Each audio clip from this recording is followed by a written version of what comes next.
Hello बच्चों, हिंदी का एक और मॉडल क्वेश्चन पेपर मैं लेकर आई हूँ। इसे भी आप लोग रेडी कर लीजिए। देखिए आप लोग कितने सारे प्रश्नों का आंसर कर पाते हो कि नहीं।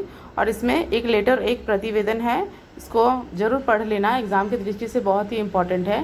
मैंने दिया है, इससे पहले मैंने मॉडल क्वेश्चन पेपर में एक सेट में नहीं दिया था, इसमें मैंने दिया है, तो इसको रेडी करना बहुत ज़रूरी है। आप लोग लास्ट में जो प्रतिवेदन और लेटर है उसको स्किप मत करिए, पढ़ लीजिएगा। अभी स्टार्ट एक और इम्पॉर्टेंट मॉडल प्रश्न पत्र, चलिए स्टार्ट करते हैं। पहला प्रश्न है, सुबह उठा तो धूप खिली थी, कविता का मुख्य भाव लिखिए। यह 2 मार्क्स के लिए रहेगा।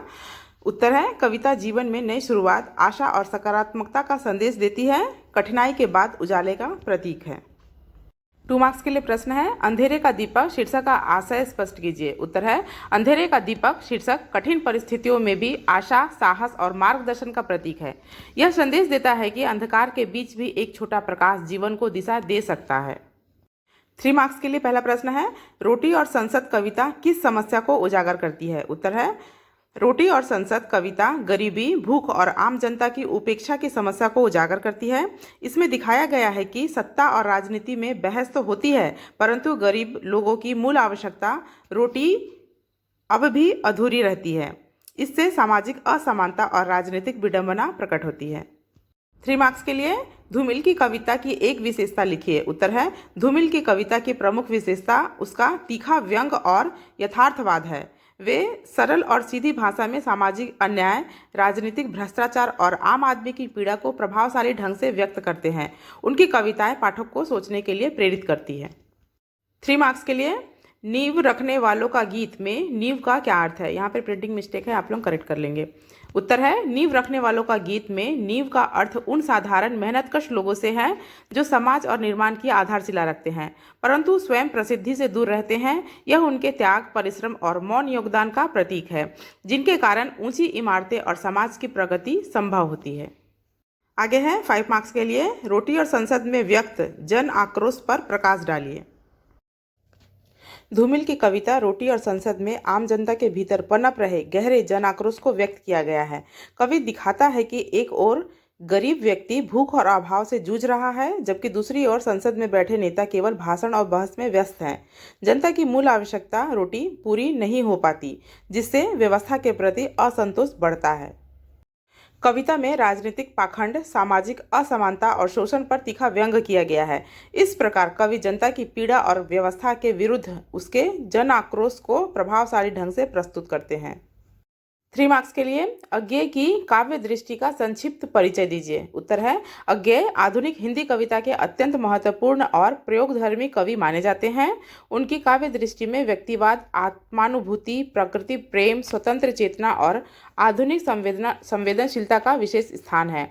वे कविता को केवल भाव व्यक्त करने का माध्यम नहीं मानते, बल्कि उसे मनुष्य के आंतरिक सत्य और अस्तित्व की खोज से जोड़ते हैं। उनकी रचनाओं में बाहरी घटनाओं की अपेक्षा भीतरी मनः स्थिति, एकांत स्मृति और चिंतन का सूक्ष्म चित्रण मिलता है। भाषा की दृष्टि से उनकी शैली सरल, प्रतीकात्मक, कलात्मक तथा बिंब प्रधान है, जो पाठक को गहरे स्तर पर प्रभावित करती है। अज्ञेय ने नवीन प्रयोगों और आधुनिक दृष्टिकोण के माध्यम से हिंदी कविता को नई दिशा प्रदान की है। इस प्रकार उनकी काव्य दृष्टि मानव स्वतंत्रता, सौंदर्य बोध, संवेदनशीलता और चिंतनशीलता की सशक्त अभिव्यक्ति है। काव्य से पूछे जा चुके हैं प्रश्न, अब गद्य से पूछे जाएंगे। निम्नलिखित में से किसी 2 के उत्तर देने हैं। 2 मार्क्स के लिए पहला प्रश्न है, लता मंगेशकर को बेजोड़ क्यों कहा गया है। उत्तर है, लता मंगेशकर को बेजोड़ इसलिए कहा गया है क्योंकि उनकी आवाज़ अत्यंत मधुर, स्पष्ट और भावपूर्ण थी। उन्होंने अपनी गायिका से संगीत जगत में अद्वितीय स्थान प्राप्त किया। 2 मार्क्स के लिए अगला प्रश्न है, चिड़ों पर चांदनी का भावार्थ लिखिए। यहाँ पर थोड़ा प्रिंटिंग मिस्टेक है, ठीक कर लेंगे। चिड़ों पर चांदनी में शांत, सुंदर और कोमल प्राकृतिक वातावरण का चित्रण किया गया है। चांदनी की मधुर रोशनी में चिड़ियों का दृश्य शांति और सौंदर्य और सुकून का अनुभव कराता है। 2 मार्क्स के लिए अगला, राजा निर्बंसिया कहानी का मुख्य विषय क्या है। उत्तर है, राजा निर्बंसिया कहानी का मुख्य विषय सामाजिक उपेक्षा, गरीबी और अकेलेपन की समस्या को दिखाना है। इसके माध्यम से लेखक ने मानवीय संवेदना और समाज की विडंबना को उजागर किया है। आगे है 3 मार्क्स के लिए। पहला प्रश्न है, कुमार गंधर्व किस क्षेत्र से जुड़े थे? उत्तर है, कुमार गंधर्व भारतीय शास्त्रीय संगीत के क्षेत्र से जुड़े महान गायक थे। उन्होंने अपनी विशिष्ट शैली और नवीन प्रयोगों से संगीत को नई पहचान दी तथा लोक धुनों और शास्त्रीय परंपरा का सुंदर समन्वय प्रस्तुत किया। अगला प्रश्न है, निर्मल वर्मा की लेखन शैली की एक विशेषता लिखिए। उत्तर है, निर्मल वर्मा की लेखन शैली की प्रमुख विशेषता उसकी संवेदनशीलता और मनोवैज्ञानिक गहराई है। वे पात्रों की भीतरी भावनाओं, अकेलेपन और स्मृतियों का सूक्ष्म तथा प्रभावशाली चित्रण करते हैं, जिससे उनका गद्य अत्यंत मार्मिक बन जाता है। अगला है, राजा निर्वंशिया शीर्षक का अर्थ क्या है? उत्तर है, राजा निर्वंशिया शीर्षक का अर्थ ऐसे व्यक्ति से है जो वंशहीन, अकेला और समाज से उपेक्षित है। यह शीर्षक उसके जीवन की निर्जनता, दुख और सामाजिक विडंबना को प्रतीकात्मक रूप से व्यक्त करता है। इसके माध्यम से लेखक ने मानवीय संवेदना और समाज की कठोरता को उजागर किया है। आगे है 5 मार्क्स के लिए। 5 मार्क्स के लिए पहला प्रश्न है, राजा निर्वंशिया की कथा वस्तु का वर्णन कीजिए। उत्तर है, राजा निर्वंशिया कहानी में एक ऐसे व्यक्ति के जीवन का चित्रण किया गया है जो अकेलेपन, गरीबी और सामाजिक उपेक्षा से घिरा हुआ है। समाज उसे सम्मान और सहारा नहीं देता, जिससे उसका जीवन अत्यंत कठिन और दुखद बन जाता है। लेखक ने उसके माध्यम से समाज की संवेदनहीनता, असमानता और मानवीय विडंबना को उजागर किया है। कहानी की भाषा सरल तथा प्रभावशाली है, जो पाठक के मन में करुणा और सहानुभूति उत्पन्न करती है।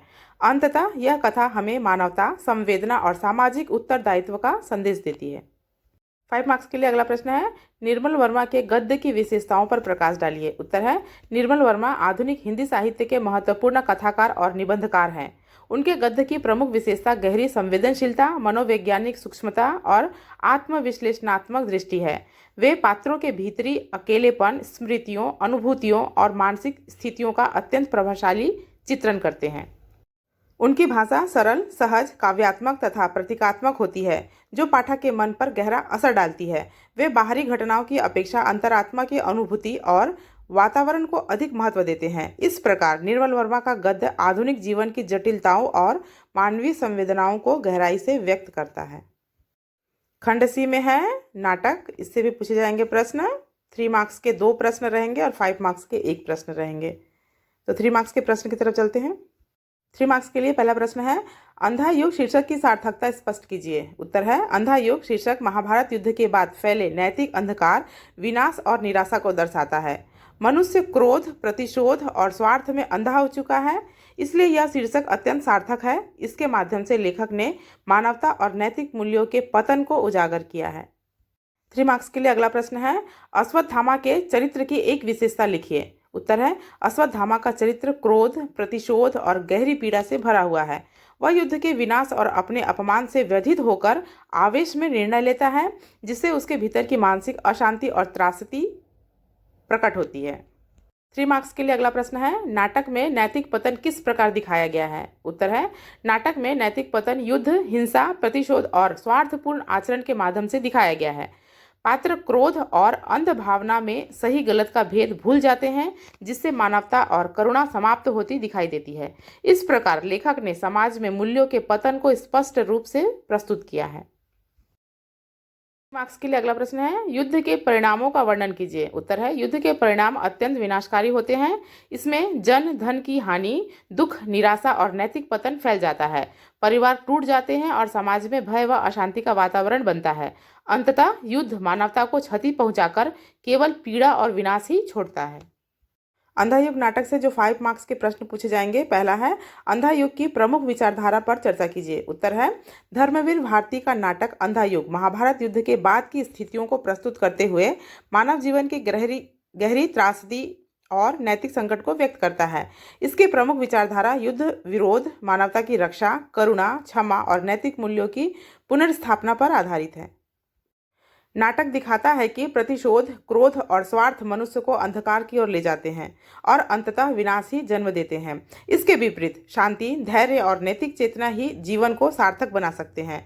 इस प्रकार अंधा युग मानव को हिंसा छोड़कर मानवता और नैतिकता के मार्ग पर चलने की प्रेरणा देता है। 5 मार्क्स के लिए दूसरा प्रश्न है, नाटक की वर्तमान समाज में प्रासंगिकता स्पष्ट कीजिए। उत्तर है, धर्मवीर भारती का नाटक अंधा युग महाभारत युद्ध के बाद की परिस्थितियों के माध्यम से मानव समाज की गहरी समस्याओं को उजागर करता है। आज के समय में भी विश्व में युद्ध, हिंसा, स्वार्थ, प्रतिशोध और नैतिक मूल्यों का पतन दिखाई देता है, इसलिए यह नाटक अत्यंत प्रासंगिक है।